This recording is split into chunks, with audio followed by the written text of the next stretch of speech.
Hello my lovely students, welcome to the YouTube channel. The name is Sahaj coaching centre. मैं सायरा। आज हम करने जा रहे हैं question number 3 of exercise 8.2।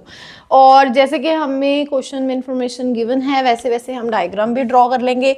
A B C D is a rectangle. सबसे पहले हम ए बी सी डी एक रेक्टेंगल ड्रॉ करेंगे। ऐसे करेंगे कि वो एक रेक्टेंगल जैसा दिखे। A B C and D. उसके बाद क्या बोला गया है? P Q R S are the mid points of the sides A B B C C D D respectively. A B के ऊपर पी है, बी सी के ऊपर क्यू है और सी डी के ऊपर आर है और ए डी के ऊपर एस है, राइट। और इसके बाद show that the quadrilateral P Q R S is a rhombus. तो रोम्बस की प्रॉपर्टी क्या होती है? जो रोम्बस होता है उसकी सारी साइड्स इक्वल होती हैं। अगर हम P Q equals to Q R equals to R S equals to P S कर देंगे तो हम बोल सकते हैं this is a rhombus, right. तो सबसे पहले सारी साइड्स को इक्वल प्रूफ करने से पहले हम दो साइड्स को इक्वल प्रूफ करेंगे, जैसे कि हम हमेशा से करते आ रहे हैं जब से हमारी ये एक्सरसाइज स्टार्ट हुई है with the help of mid point theorem. ये हमारा जो लहराता हुआ डायगोनल गया है, एक्चुअली डायगोनल सीधा होता है, तो थोड़ा इसको मैनेज कीजिएगा। होप सो आपको समझ में भी आ रहा होगा। सबसे पहले इन ट्राइंगल ए सी डी, इसमें हम क्या बोल सकते हैं? S R is equals to half of A C. और हम क्या बोल सकते हैं? S R is parallel to A C. और इसके बाद इसको हम क्या बोलेंगे? मिड पॉइंट थ्योरम, क्योंकि ये मिड पॉइंट थ्योरम की वजह से इक्वल और पैरेलल है। ये हो गया हमारा 1 नंबर। और next in triangle A C B और A B C, whatever जो भी आपको अच्छा लगे आप लिख सकते हो, ए बी सी। और इसमें हम बोलेंगे कि पी क्यू जो है वो हाफ ऑफ ए सी है और पी क्यू जो है वो पैरेलल भी है ए सी के। और ये भी हो गया हमारा मिड पॉइंट थ्योरम की वजह से, तो इसको हम मान लेंगे 2।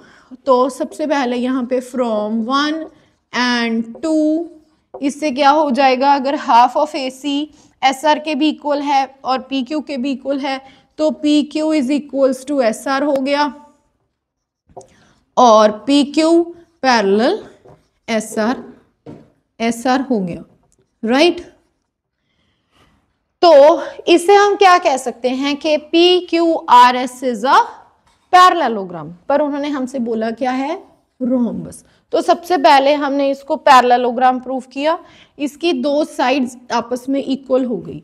अगर मैं इसकी किसी एक साइड को इसको इसके इक्वल प्रूफ कर दूं या इसको इसके इक्वल, मतलब जो सामने की साइड्स रह गई हैं इक्वल प्रूफ कर दूं, तो हम कह सकते हैं कि ये एक रोम्बस है।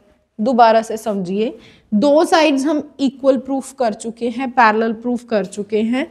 और अगर मैं इसकी दूसरी साइड को इस साइड के इक्वल प्रूफ कर दूं तो एस पी जो है वो आर क्यू के तो इक्वल है ही, क्योंकि अगर हम यहाँ से दूसरा डायगोनल ड्रॉ करेंगे तो उसमें हम ट्राइंगल डी सी बी लेके आर क्यू और एस पी को इक्वल प्रूफ कर देंगे। ये आपस में इक्वल हो गया, ये आपस में इक्वल हो गया। पर अगर मैं इसको इसके इक्वल प्रूफ कर दूं तो ये सारी साइड्स आपस में इक्वल हो जाएंगी। तो इसको इक्वल प्रूफ करने के लिए क्या करेंगे? हम दो ट्राइंगल्स लेंगे और उनको कॉन्ग्रुएंट प्रूफ करेंगे। तो यहाँ पे आप दो ट्राइंगल्स लीजिए, एक ये ट्राइंगल और एक ये ट्राइंगल, ठीक है जी। दो ट्राइंगल्स लीजिए। जैसे आपने एक डायगोनल से इसको बनाया और उसी तरीके से आप दूसरे डायगोनल से ये दोनों लाइंस को सिमिलरली मिड पॉइंट थ्योरम से इक्वल प्रूफ कर लीजिएगा। और नेक्स्ट जो इम्पॉर्टेंट चीज़ है जो इसमें उन्होंने पूछी है रोम्बस प्रूफ करने के लिए, हम दो ट्राइंगल्स लेंगे। इन triangle A S P and triangle P Q B, right. तो इसमें हम क्या कह सकते हैं कि AP, पहले कॉन्ग्रुएंसी प्रूव करने से पहले मैं आपको एक चीज समझा दूं, इसमें AD जो है वो BC के इक्वल है, क्योंकि इसमें जो हमें फर्स्ट इंफॉर्मेशन गिवन है कि ABCD एक रेक्टेंगल है, ABCD एक रेक्टेंगल है तो उसका मतलब क्या है, AD जो है वो इक्वल है BC के, राइट। और अगर वो पूरी लाइन इक्वल है तो उसका हाफ भी तो उसके इक्वल होगा, DS इक्वल्स टू CQ होगा, AS इक्वल्स टू QB होगा। अगर पूरी लाइन इक्वल है तो हाफ भी इक्वल होगा, तो मतलब AS equals to BQ, first number. और इसके बाद नेक्स्ट जो है AB और DC के इक्वल है, AB इक्वल्स टू DC है, और इसमें इसका हाफ क्या है, AP जो है वो इक्वल है PB के, AP इक्वल है PB के।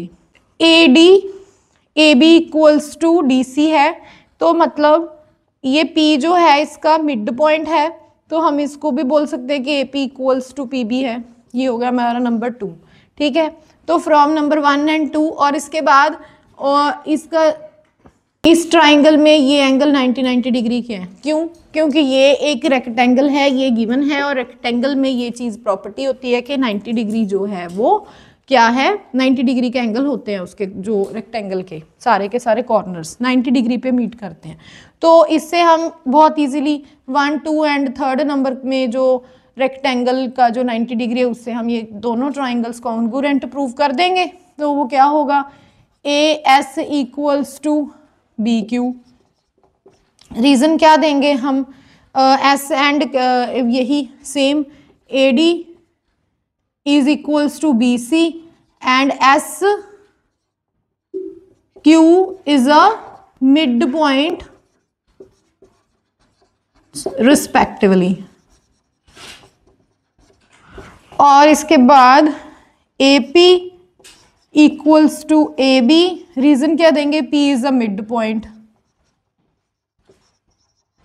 उसके बाद angle SAP is equals to angle QBP is each 90 degree. Hence we can say that triangle ASP is congruent to the triangle PQR by SAS rule, and we can say that अगर ये triangle इस triangle के congruent है तो SP जो है वो PQ के, SP जो है वो QP के इक्वल हो गया by CPCT। ये वाली इस लाइन के पैरेलल थी, पैरेललोग्राम है, ये वाली लाइन इस लाइन के पैरेलल थी, पैरेललोग्राम है इसलिए। पर ये अब ये दोनों आपस में पैरेलल थी या नहीं थी ये नहीं हमें पता था, पर ये लाइन आपस में एक दूसरे के इक्वल हो गई। So we can say that के all sides are equal, so the quadrilateral is rhombus. PQRS जो है वो एक रोम्बस है, और यही ये एक्सरसाइज है, इसमें एक आपको क्वाड्रिलेटरल गिवन होता है, उसको बताया गया होता है कि ये रेक्टेंगल है, रोम्बस प्रूफ कीजिए, रोम्बस है रेक्टेंगल प्रूफ कीजिए, क्वाड्रिलेटरल है पैरेललोग्राम प्रूफ कीजिए। तो अगर आपको इसमें प्रॉपर्टीज पता है, रेक्टेंगल की क्या प्रॉपर्टी है, रोम्बस की क्या प्रॉपर्टी है, रोम्बस के डायगोनल्स की क्या प्रॉपर्टी है, तो देन आप बहुत इजीली इन क्वेश्चंस को कर पाओगे। तो मेक श्योर वो सारी चीज़ें आपको क्लियर हों, और फिर भी कोई प्रॉब्लम हो तो मुझे कमेंट सेक्शन में लिख भेजिएगा। और thank you for watching, bye.